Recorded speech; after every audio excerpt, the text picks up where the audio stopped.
Okay, beautiful people, welcome back to our platform and thank you so much or our channel.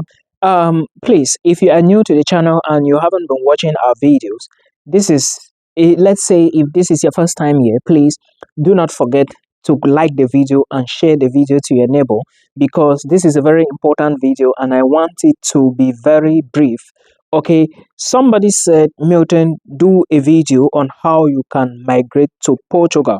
Yeah, I understand most of us we are new here, so I'm going to make it in such a way that you can actually understand. Now, if you want to move to Portugal, let's say you just recently left high school or you have been out of school, you want to migrate abroad, okay, you want to move to Portugal. First of all, I would like to inform you that there are very affordable schools in Portugal. All you need to do is to do the research. Now, this is the process you need to follow. First thing first, you need to get your documents ready. The very first document you need is your international passport. Please, that thing that, oh, Milton, I don't have a passport, you guys should stop it. Okay, stop it now. You have to go get a passport as fast as possible. There is no time. This is the 10th of February. Before you know, February is over. The second thing you need to do is to get your transcripts if you are going for master's degree. Okay, if you are going for master's degree, get your transcripts so that you have to, because of course the documents need to be together. You are not going to be jumping from one office to the next when you start the process. So this is what you need to do. Get your transcript ready. Then you also get your O levels and A levels, your YX certificate, your WASI certificate. Then also get your degree certificate. If you don't have the degree, get the attestation of completion of studies. Okay, these are the documents that you need. And the next thing now you need to do to these documents, you have to authenticate them. That's the first step. Authentication takes place at the level of the ministries, education, foreign affairs. Okay, this is for Nigerians and some other countries. Then for Cameroonians, it looks like the procedure have increased or have changed. You have to start from the GCE board if you are going for bachelor's for your O and A levels. Then after that, you go to Ministry of Education. From there, you go to Foreign Affairs. Okay, so this is how it is. For those of you who left universities and you are going for masters, University of Boya students, go get a transcript. Then take certified copies of your bachelor's degree. You add together, you gather everything, and you go to the Ministry of Foreign Affairs. Now, after authentication, you need to legalize these documents. Remember, you have to do this legalization at the level of the embassy. The embassy is in Nigeria, right? Cameroonians, what can you do? You either go to Nigeria, send it through VFS for authentication, or you go to Nigeria yourself, or you look for a school that you do not need legalization to apply for admissions, which I'm going to drop the video. It's either above this one or below this one, so check, please. Now, when you are done with the embassy legalization, the next thing you need to do is Google search, or get to people that have a knowledge about what you are doing. Like myself, I'm not the only one. There are other people who are equally doing the same thing. You can reach out to them, okay? But before this step of authentication, you should have known, or you should know the schools you want to apply to, so that immediately you finish with the authentication, you just boom, drop your application, and that is it. Now, if you haven't done it, you have to be googling. Then looking for cheap schools, looking for schools you can afford, looking for schools you can pay, and looking at the procedure. These documents I gave you might not just be all the documents you need. You might also need CVs and motivation letters depending on the institution, but that shouldn't be a problem. These are the key documents because they have to go through the legalization process. Okay, after that, you now apply for a school. When you apply, you have to get admission. We are here positive people. We don't deal with negativity. So you should apply and get admission. After you get admission, the next thing you need to do is to do what? Pay the registration fee. Remember, during this application, you are also paying an application fee to the school. Some schools will charge you maybe 45 euros, others maybe 50 euros. It depends on the institution. But most of the time, you are going to pay between 50 euros to like 80 or 100 euros to Portuguese institution, right? Now, bear in mind that some schools in Portugal would teach you only in Portuguese language. So while applying for any course, make sure you verify to be sure of the language of instruction. All right, that is another thing. Now, after this stage, you have to pay a registration fee.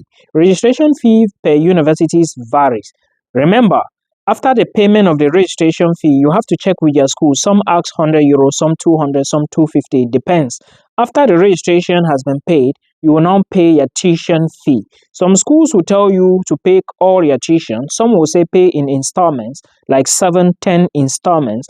And let's assume that if your tuition is 1,000 euro or 2,000 euros and you are asked to pay in 10 installments, it means divide the money by 10. Then you pay the first one. Okay, in this case, you apply for your visa after that. But if your school didn't specify, if they say you are not supposed to pay tuition before visa application, then it is now the decision for you to make. But make sure you pay something before you go for visa application. It's very important. Now, after the tuition fee has been paid, the next thing you need to get is your police character.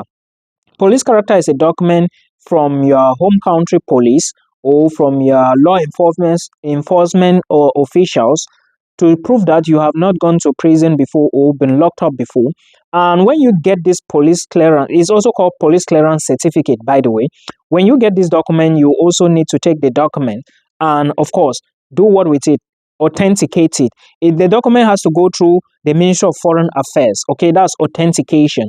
Anything legalization goes through the embassy, but they want to verify to be sure that you didn't fake the police clearance. So this is basically what they need the police clearance for.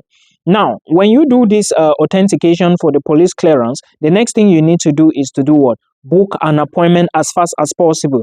Make sure you authenticate this police clearance. Otherwise, you might be sent back when you go for visa application. You might be sent back. Now, I want to say something here. Cameroonians, you have to go to Nigeria. And some of you, you are saying that you don't want to go to Nigeria. You only need a visa in Cameroon. Now, ask yourself, how many embassies are in Cameroon to give you a visa? We are not going to be debating about this. If you want to make a move, do it as quick as possible. It is very important. Time waits for nobody. Next year would be 2026. And next year, we are already almost running towards March. Before you know, 2025 is over. So do the right thing. Now, booking a visa appointment, you also need to understand that there is no appointment, like no questions. They will not ask you anything.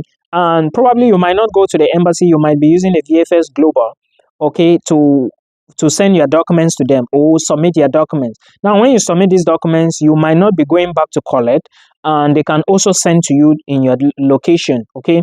So, but again, you are going to pay for it. So there is no interview for Portugal.